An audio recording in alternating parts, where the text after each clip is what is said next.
Welcome to Season Chasers. I'm Rob Freeman.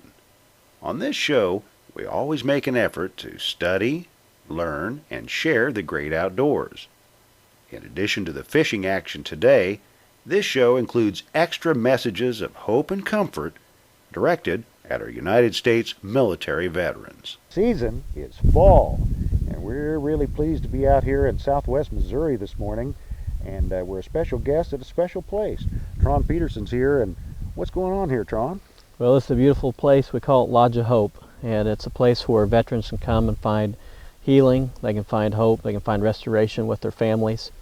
200-acre piece of property with a handicap accessible lodge and a 35-acre lake. We want to be able to provide free of charge ministry to veterans and their families year-round. Super. You've got a tremendous facility going here, and we're going to get to try out the pond here today. We're excited about that. We've got a special guest here that is joining us today to do a little exploring out here on the water. Looking forward to that. Now, you work with veterans too, some in your spare time. Yep, we've got a ministry going. It's called Heartland Canines for Veterans, and that's where we raise money to train certified service dogs for veterans and produce those dogs to the veteran at no cost, and it's a pretty good deal. So you get to see some lives get changed there. So we're pretty happy to be doing that.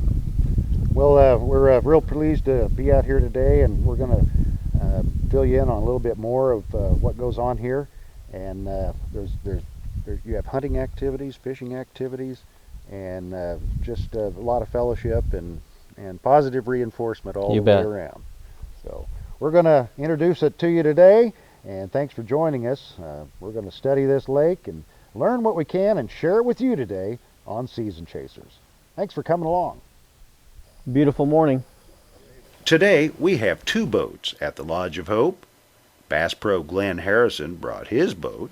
He's carrying veteran Chad Grensky and my fishing buddy Jason Ward. Kenneth and Tron are casting from my boat.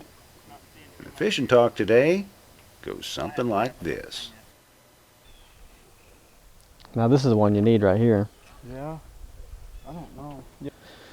Well, there's so many different activities that you can do here. Whitetail hunting during the fall, spring turkey hunting, fishing, pretty much year-round. A lot of waterfowl here in this lake. So, there's just a lot of different possibilities, and I'd like to be able to offer that to the individual veterans that come and make it an experience that they'll remember the rest of their life. And a lot of the times these guys, they get back from combat and they need to reconnect with their kids or their spouse, and a place like this is just a place to do it.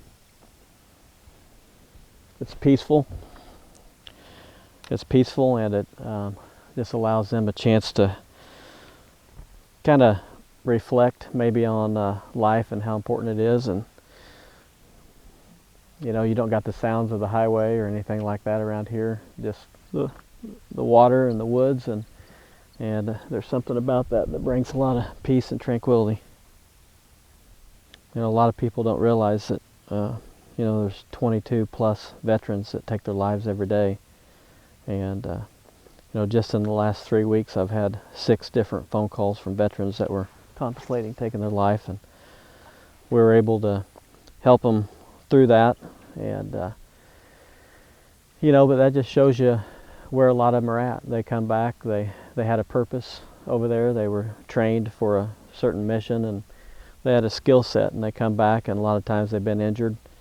They feel like they don't fit into society, and many times their own families. And so being able to help them transition back into life is important, and a lot of times you can work through some of those issues just sitting here on a boat, talking and catching fish. We call it outdoor recreational therapy.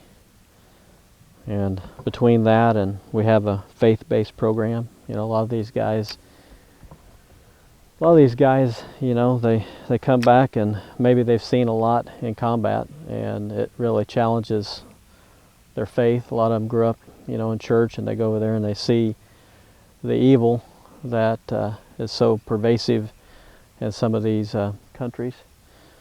They see a lot of things that, it's hard for the person to handle. And so it sometimes makes them second guess their faith. And so a lot of times with our program, we help them work through some of those issues too. And we've seen a lot of success in that. We've seen guys who have been really angry and bitter at God and maybe turned away from Him. We've seen them come back to a relationship with Him and realize that He loves them, and that just because bad things happen doesn't mean that He's the one doing it. There's a lot of evil in this world. We've got soldiers from the Army, and we've got some Marines coming. We may have about 40, 50 applicants, but we narrow it down for this deer hunt to about 10. We invite their families. I think that's so important. A lot of times these guys come back and it's not just the family, or it's not just the soldier that's dealing with it, it's the entire family. Because many times, the wife is at home while the soldier's overseas, and she's taking care of the kids, and her husband comes back and she also has to take care of him. And so our retreats are designed for the whole family to be able to relax. We do events for the kids and events for the wives as well.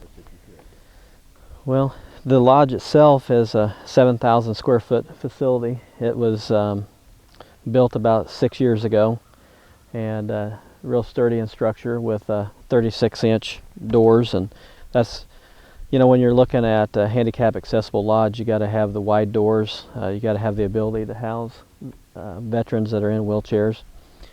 And that's one thing, many times they would come to our hunts in the past. We've never really had a home base until now. And they'd have to stay maybe 50 minutes to an hour away in a hotel that had the facilities for a wheelchair. But with Lodge of Hope, they'll be able to come, and the bathrooms will be handicap accessible, the rooms will be accessible, and they can hunt right here on the property, go fishing on the property. When they get tired, they can come back to their rooms. And with the different families, we can have 3 or 4 families at a time. They can talk and kind of heal together. It's really interesting to see the wives of the veterans get to talk to each other and kind of share their experiences, because many times they think they're the only one going through something, and find out that they all go through the similar circumstances. Well, on an ongoing basis, what kind of help do you need out here? We can use people to help with mowing and brush hogging. People helping build blinds, handicap accessible boat docks. We need people with carpentry skills. The lodge itself is not fully finished. It's going to need some electrical wiring ran, so we need electricians, we need contractors, dirt movers. We need about everybody you can think of that has a skill set with construction, concrete work, you name it. I mean, we can use the help. And like I said, the lodge is not finished. We want to get it finished enough to where we can get the rooms built the way we need them for those with wheelchairs. And the size of this lake and the accessibility around the edges would make it good to have several boat docks that are, where they can go out and fish off the dock. We've been raising funds for Lodge of Hope for a few years now. It was a dream. I really felt like God put it on my heart back in 2008, whenever we started having veterans with severe disabilities come into our events, and they'd stay a long ways away, and we just felt the need that there needed to be a place that they could come and stay and hunt, fish right on the same property. And so Lodge of Hope was a vision, an idea. For about a year I just kind of prayed about it, and just my wife and I, and didn't really tell anybody about it. wanted to make sure that it was the right thing, and we had our 2009 Wounded Combat Vet deer hunt, and several of the leadership of the organization talked about, it'd be really nice to have a home base, a lodge, a place where individuals can come with severe disabilities and hunt and fish on the same property and stay on the same property. And we started talking about that, but it wasn't until about 2012 that we started doing some initial fundraising. And so far we've raised almost half, not quite, of what we need. This property, like I said, it's 200 acres. 100 of that was donated by the landowner because of what we do, and us being a nonprofit organization, he wanted to help in that way. So that extra 100 acres gives us the ability to have a buffer for deer hunting. It allows us to be able to set up more hunting blinds and have more places where these veterans can hunt. And so we're just, wanting to get the word out. We're hoping that the 4-state community can come alongside us, that people will be able to help in some way once they find out what it's about, because everybody's got an individual that they know or a family member that's either disabled or served our country. And not only will it be a place that can help veterans or kids with disabilities, but we want to allow it to be used by churches and different other groups. A lot of times we'll have area businesses or churches donate food or cook the food, bring that out. Whenever you have volunteer help, and it takes a lot of volunteer help, we have about 3,500 volunteer hours that go into just one event. And so we can use all the volunteer help we get, from cooking the food to setting up the hunting blinds and preparing the properties. Not only do we use this property for the hunting, but we also use area landowners throughout 3-county area. We've been blessed by having the Missouri Department of Conservation provide handicap accessible hunting blinds. Some of those will be on this property as well as the other properties that we take the veterans on. I got a fish right there. Right. There we go. There we go. A little bit of excitement there for a little bit. Cool. One of those big hybrids. Mm-hmm. But we team the veteran with a guide and a videographer or a cameraman, and those people form a bond with that soldier. We've been doing this for 10 years, and many of the veterans that we've taken 10 years ago we're still in touch with. And whenever they struggle, and all of them do, there's always someone from our organization that's there to comfort them in their time of need. My life wouldn't be the same if it wasn't for what God's done in my life, and we want that same message to be for these guys to be able to hear that they have value, they've got purpose, they've got something to live for. If you take away someone's purpose, there's not much reason to live, but if you can give them a purpose, give them something to hope in, and you can help restore their brokenness that might have happened through combat or many times from a IED blast or some type of an injury, show these guys they have purpose and value, makes the world a difference. We're excited about what the years to come hold, and like anything, when you're in a fundraising project, you hope and pray that the rest of the funds will come in. The landowner's been very generous to let us have full access of the property and be able to do events out here, and that allows people to see what the facility is being used for. It allows them to be able to see the type of activities that take place, and to see the veterans and kids enjoying what the property provides. Talking about the 22 veterans today, the statistic on that of taking their lives, that's pretty much the same one I've heard. And one of the veterans that we placed a dog with was in position until he got that dog. Mm-hmm. And he said that dog made the difference. It brought him back to the, you know, a different kind of thinking. And then our trainer that trains our dogs, he's developed, I don't know how he does it, I don't know how he did it, but he's got a demo dog that we took down to Columbus, Ohio about a month ago to Petland had their annual seminar going on down there, and he did a demo of this with this dog of things that he can train that dog to do to help veterans. And part of the last part that he did was showing a veteran that's actually committing suicide with a handgun, that's contemplating it. Mm-hmm. And he can train a dog to intervene when somebody takes and points a pistol at their self. And that dog came from across the room. As soon as he put that pistol to his head, that dog came across the room and was in his face, just arr, arr, arr, arr, arr, just barking every breath for maybe about 30 seconds until he kind of snapped back out of it. And I thought I had one. And then started licking his face. And there was probably 150 to, I don't know for sure how many people were in that room watching this, but I don't think there was a dry eye between the whole bunch, between 150 and 200 people there.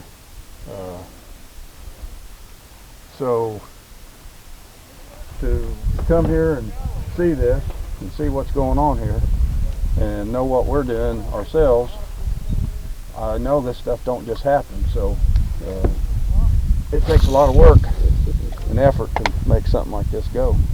You know, just raising the awareness to the general public that veterans need help, and there's lots of ways that the public can help, you know, whether it's volunteer for an organization or raise funds or just be there for the veteran that lives in their community that may need, you know, some encouragement. And I think whenever a society realizes that there is a need and they start having that awareness and they start looking for ways to help our veterans, I think we're going to start seeing a lot of healing take place. You know, it's a good thing to be able to work with other organizations. That's one reason why I'm glad you're here today. Yeah. You know, just Well, you guys are all pulling the rope the same direction. mm-hmm. Yeah, Not working against each other, working together, and it's all good. one of the really good stories that I remember was a guy who was in a wheelchair, and he got to the point where he felt like he wasn't providing for his family anymore, and he was really depressed. But he came to an event and he ended up shooting a deer on the last night and was able to fill the freezer for the family, and his wife said that was the biggest self-esteem booster for him because he was able to provide for the family once again and put meat on the table. Coming up next, you'll hear from Coast Guard veteran Chad Grensky at Peterson Outdoors Ministries, Lodge of Hope.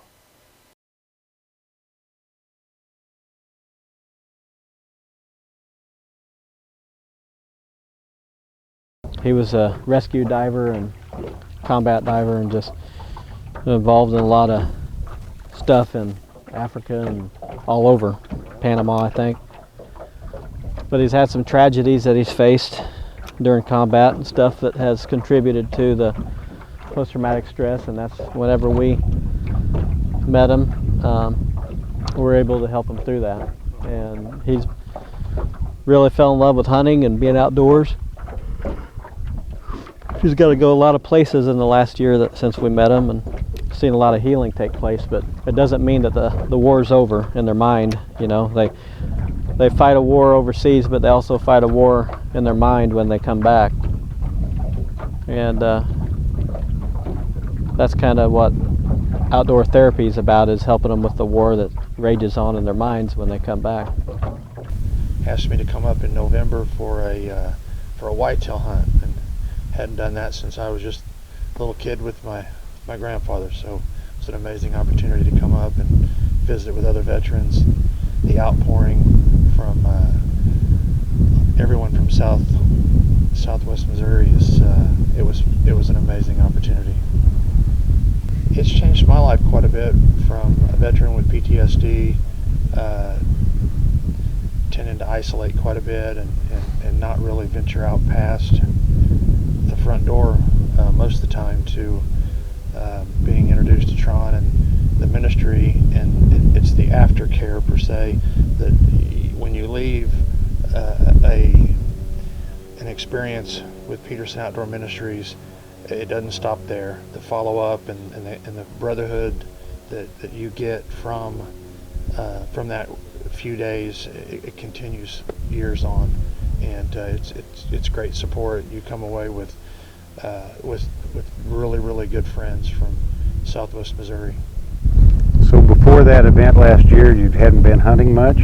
Hadn't hunted since I was about 15 years old. So hadn't been fishing or hunting, and just really tend to isolate and not get out of my comfort zone. And since that opportunity, I've had the privilege of hunting in North Dakota and took a real nice whitetail a few weeks ago, and last weekend I took a really nice antelope in Wyoming. So really excited about without Tron and Peterson Outdoor Ministries and all the volunteers that help with Peterson Outdoor Ministries and help with veterans, that wouldn't even have been possible. And how are you going to be involved with them this year? I'm going to be involved with them however Tron feels that he can use me.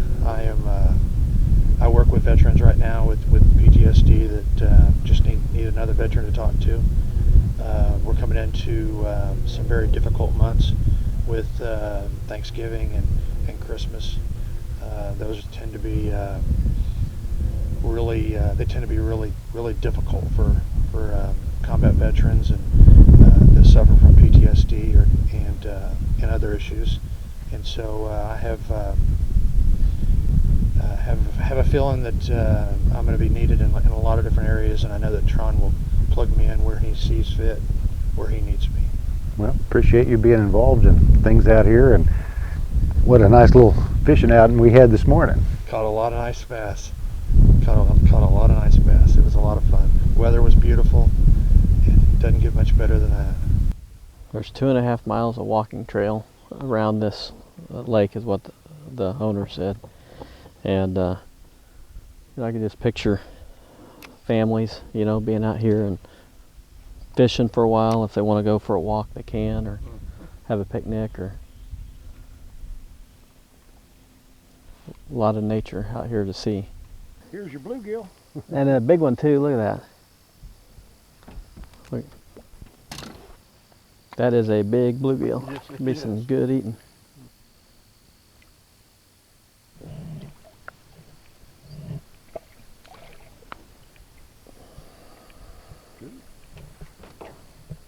That's a big sunny right there, That buddy. is.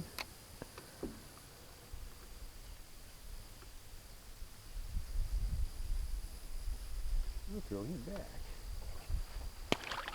We had an individual that was in a IED blast. He was blown up in Afghanistan. His unit, they had pulled up next to a suicide bomber. They got a call, and turns out that the call was a trap. They were in a Buffalo bomb disposable vehicle and trying to clear the bombs out of the area, and there was a white car with a young Afghan man, probably about 18 years old or so.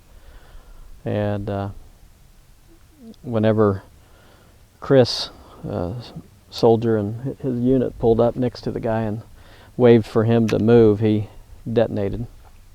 And it just happened to be a couple of years later, after this incident. Thank God none of our soldiers were killed in that buffalo, but a few years later, on a duck hunt, we had taken this individual, and he had shared about being blown up in Afghanistan, and we became friends. And one day I got a phone call. He lives in Kansas City. I got a phone call that said I've just been informed that the military found a video of me getting blown up, me and my unit getting blown up on that bomb call that day. And it turns out the Taliban had filmed a documentary, and it was a setup, and they had cameras from every angle, and they were filming this suicide bomber. They'd done a whole documentary on his life and the preparation for him to become the suicide bomber. And it showed Chris's vehicle getting blown up from at least 3 different camera angles, and showed it catching on fire and the medics pulling him and the other guys out of the Buffalo. But that explosion was about 2 or 3 city blocks in all directions from side to side and height, and the fact that they lived was a miracle. And so Chris had called me about that, and he said, I have not watched it yet, I want you to watch it with me. And so we both clicked on it. He's on the phone in Kansas City, I'm on the phone in Joplin, and we watch it, and I was speechless. He said, what do you think? And I said, I don't know what to say. I said, it's a miracle you're alive. I said, I don't know see how anyone could survive a bomb blast like that. And I said, you know, what's sad is the kid chose the wrong God to follow. And I did not realize it at the time, but Chris told me, he said that statement changed his life. He said, you know, he said, there's a reason why I'm still alive today.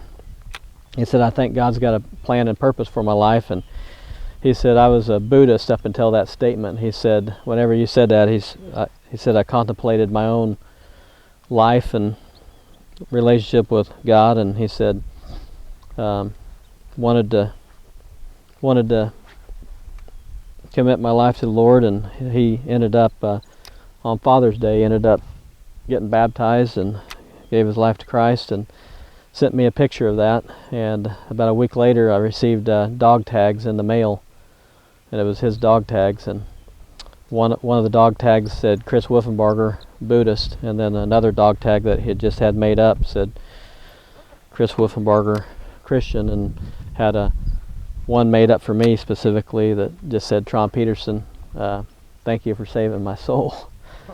And I keep those with me much of the time. Yeah.